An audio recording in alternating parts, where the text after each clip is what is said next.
it was literally a moment in time. It was a flash moment where this group of trans people of color, LGBTQ people had finally had enough of being harassed and shamed, and in that moment said, no, absolutely not anymore.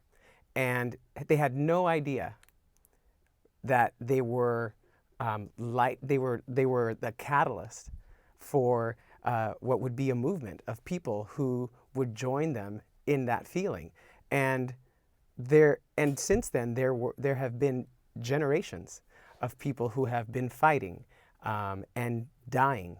When we think about the epidemic through the 80s and the 90s of AIDS, and through that epidemic and that fight and that struggle created an infrastructure that led to the rights and privileges that TR and I and our community now have. And so for me, it's a pride, and this anniversary is about saying thank you and then committing ourselves to creating a better world and creating more opportunity and expanding the rights that we have now for this next generation.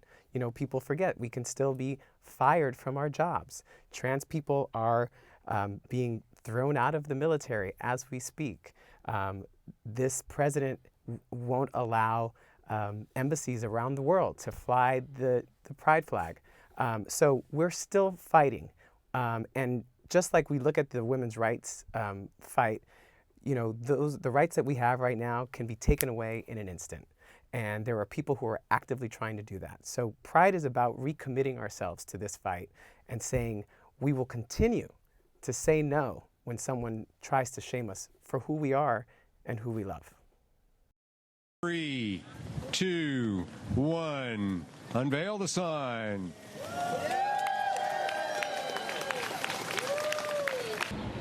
Oh yeah, David took pictures of that yesterday. He took here too.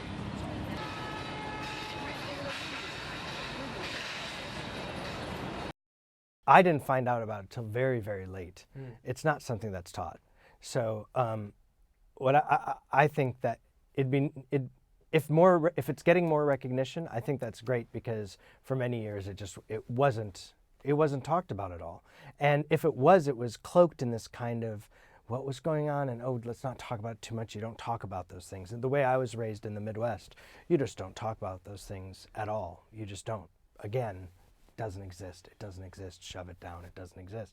And I think that what I think is just amazing about learning about it is it's the people that fought back. It's not the people who. There was this a documentary about it, and I wish I could remember the name, but they talked about it. It's like the people who had nothing to lose, and you had a lot of people who were afraid and living their lives and trying to figure out how to be truthful, but we're living in fear. And it's the people who chose not to, for whatever reason, chose not to live in that fear, and also to fight back. And that is something that it's hard for me to almost even imagine, and I respect that so much, because my life has had so much fear in it.